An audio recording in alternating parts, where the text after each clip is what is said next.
Good morning friends, welcome back to my channel. দেখো আজ আমি তোমাদের সঙ্গে কি শেয়ার করতে চলেছি।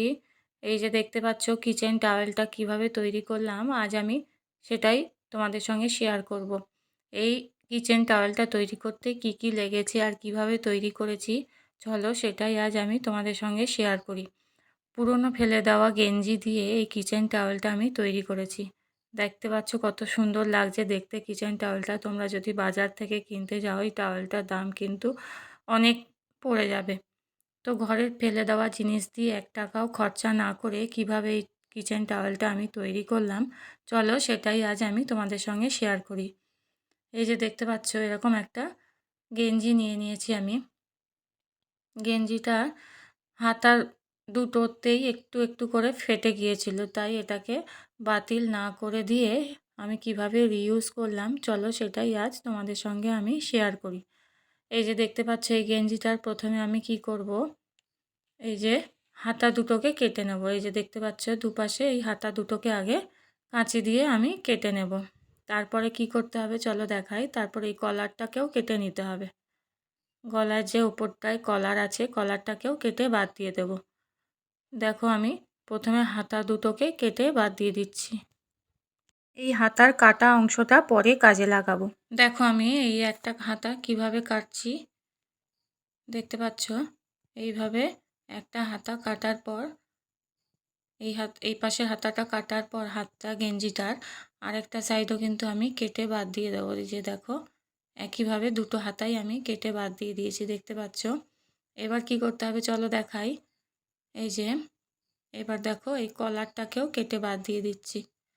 ভিডিওটা দেখতে থাকো ঠিক করে, তাহলে বুঝতে পারবে আমি কিভাবে কেটে বাদ দিচ্ছি, কতটা পোর্শন গেঞ্জিটার কেটে বাদ দিচ্ছি, কলারটা থেকে কতটুকু কেটে বাদ দিচ্ছি, হাতাটাই বা কতটা কেটে বাদ দিচ্ছি।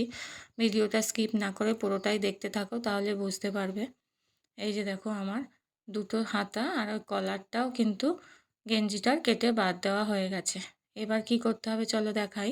গেঞ্জিটাকে এবার আমি উল্টো করে নিচ্ছি। দেখো এটা ভেতর সাইড, গেঞ্জিটার এটা ভেতর সাইড।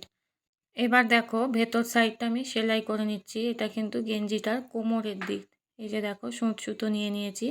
এবার কিভাবে সেলাই করছি দেখো। কোমরের দিক বলতে কলারটার অপোজিট সাইড আর কি, যে খোলা দিকটা থাকে গেঞ্জির সেই দিকটা আগে সেলাই করে নিচ্ছি। এই যে দেখতে পাচ্ছ এইভাবে পুরো এই নিচের সাইডটা সেলাই করে নিতে হবে গেঞ্জিটার। দেখতে পাচ্ছ পুরোটা কিন্তু এইভাবে সেলাই করে দিতে হবে। যেই জায়গাটা খোলা আছে ওই জায়গাটা বন্ধ করে দিতে হবে সেলাই করে। এই যে দেখতে পাচ্ছ কিভাবে আমি সেলাই করে নিচ্ছি। তোমরা চাইলে মেশিনেও সেলাই করে নিতে পারো। এই দেখো এই সাইডটা আমার এইভাবে সেলাই হয়ে গেছে দেখো।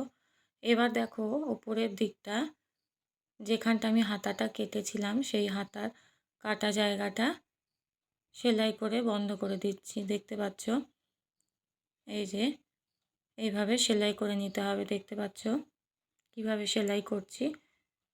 এইভাবে হাতার দিকটা সেলাই করে নিতে হবে। একইভাবে এই পাশের হাতাটা সেলাই হয়ে যাওয়ার পর একইভাবে অপোজিট সাইডটাও সেলাই করে নিতে হবে। এই হাতাটা সেলাই করে নিতে হবে দুটো হাতাই, তাহলে আমাদের খোলা জায়গাটা বন্ধ হয়ে যাবে। এই যে দেখতে পাচ্ছ আমার কিন্তু সেলাই হয়ে গেছে। এই যে নিচের কোমরের সাইডটা এইভাবে সেলাই করে নিয়েছি দেখতে পেলে। আর এই যে হাতাটাও কিন্তু আমি সেলাই করে নিয়েছি। এই যে দেখতে পাচ্ছ এই পাশের হাতাটাও সেলাই করে নিয়েছি। দুটো হাতাই আমার সেলাই হয়ে গেছে। তাহলে আমাদের 3টে সাইড সেলাই হয়ে গেল। এবার কি করতে হবে দেখো কলারের দিকটা তো খোলাই ছিল, সেই দিক দিয়ে আমি গেঞ্জিটাকে আবার সোজা করে নেব। ভেতর দিক দিয়ে তো সেলাই করলাম দেখতে পেলে, 3টে সাইড সেলাই করলাম। হাতাটা আর নিচের কোমরের দিকটা যে খোলা থাকে সেই খোলা সাইড দুটো বন্ধ করে দিয়েছি। খোলা সাইড 3টে বন্ধ করে দিয়েছি, দুটো হাতা আর নিচের কোমরের সাইডটা। এই যে দেখো এবার গেঞ্জিটাকে সোজা করে নিচ্ছি। এই যে দেখো পুরোটা এইভাবে সোজা করে নিলাম। এবার কি করতে হবে চলো দেখাই। এই যে দেখো আমার এই যে এই দিকটা কিন্তু বন্ধ হয়ে গেছে, আর এই হাতাগুলোও কিন্তু বন্ধ হয়ে গেছে, সেলাই করে নিয়েছি আমি। এই যে দেখো এই হাতাটাও হয়ে গেছে, এবার এই হাতাটাও সেলাই করে দিয়েছি। এই যে দেখো এই দিকটাও সেলাই হয়ে গেছে। এবার কি করতে হবে চলো দেখাই। এই যে এবার দেখো কি করতে হবে, ওপরের দিকটা আর কি, যে দিকটা কলার ছিল সেই দিকটাতে সুতো নিয়ে নিয়েছি। দেখো এইভাবে ধরে সেলাই করে নিচ্ছি। দেখো কিভাবে সেলাই করছি, ভিডিওটা স্কিপ না করে দেখতে থাকো কিভাবে সেলাই করছি। দেখো এইভাবে সামনের দিকটা গেঞ্জির আর পেছনের দিকটা দুটো পার্ট একসঙ্গে ধরে এইভাবে সেলাই করে নিতে হবে। কলারের দেখো এই সাইডটা যেখানটা ভি শেপ, এখানটা কিন্তু একটা পার্টই আছে গেঞ্জির, সেই জায়গাটাও কিন্তু এরমভাবে ধরে সেলাই করে নিতে হবে। আমি মুখে বললে যতটা না বুঝতে পারবে, ভিডিওটা দেখতে থাকো স্কিপ না করে, তাহলে ঠিকঠাক আইডিয়া এসে যাবে। দেখো দুটো পার্ট এইভাবে ধরে আমি সেলাই করে নিলাম। দেখতে পাচ্ছ, তোমরা চাইলে মেশিনেও সেলাই করে নিতে পারো, আমি আগেই বলেছি। এবার এই সুতোটাকে ধরে এইভাবে টেনে, এই যে দেখতে পাচ্ছ কেমন একটা কুচির আকার হয়ে গেছে কাপড়টা পুরোটা, এইভাবে টেনে ধরে সেলাই করে নিয়ে এখানে গিট দিয়ে দিতে হবে। দিয়ে এবার কাঁচি দিয়ে সুতোটাকে কেটে বাদ দিয়ে দিতে হবে। এই যে দেখতে পাচ্ছ আমার কিন্তু এই জায়গাটা সেলাই হয়ে গেছে। দেখো এই দিকটা কেমন কুচি কুচি মতো হয়ে গেছে। সুতোটা ধরে টেনে সেলাই করে নেবে। এবার তোমাদের যে আগেই আমি বলেছিলাম হাতাটা আমি পরে কাজে লাগাবো, এই যে দেখো হাতাটাকে কি করতে হবে, এই যে হাতাটাকে এইভাবে দেখো এই মুখটার মধ্যে এইভাবে ঢুকিয়ে দিতে হবে। যে এই জায়গাটা আমি কুচি তৈরি করলাম, এই জায়গাটার এইভাবে ধরে ঢুকিয়ে দিতে হবে। ঢুকিয়ে তারপর সেলাই করে নিচ্ছি। দেখো কিভাবে আমি সেলাই করছি, দেখতে পাচ্ছ নিচটা কিন্তু এইভাবে ধরে পুরোটা সেলাই করে নিতে হবে। দুটো কাপড় একসঙ্গে ধরে সেলাই করবে। এই যে দেখতে পাচ্ছ এইভাবে ধরে এই নিচের সাইডটা পুরোটা আমি সেলাই করে নিলাম।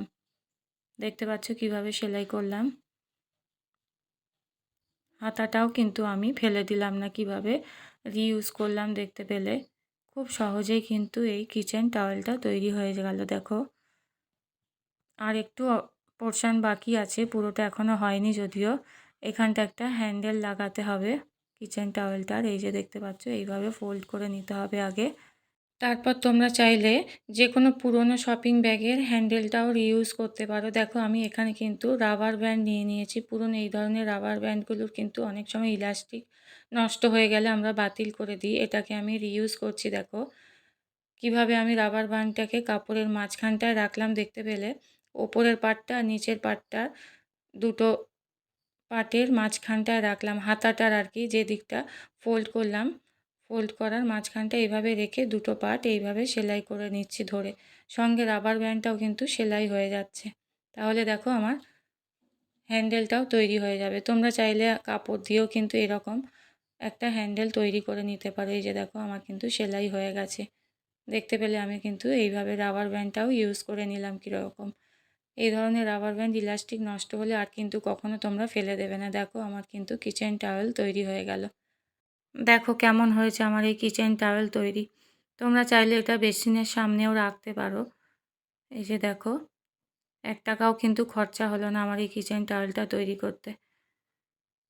আমাকে কিন্তু অবশ্যই কমেন্ট করে জানাবে কেমন হয়েছে, আর ভালো লেগে থাকলে অন্যদের শেয়ার করে দিয়ে দেখার সুযোগ করে দিও।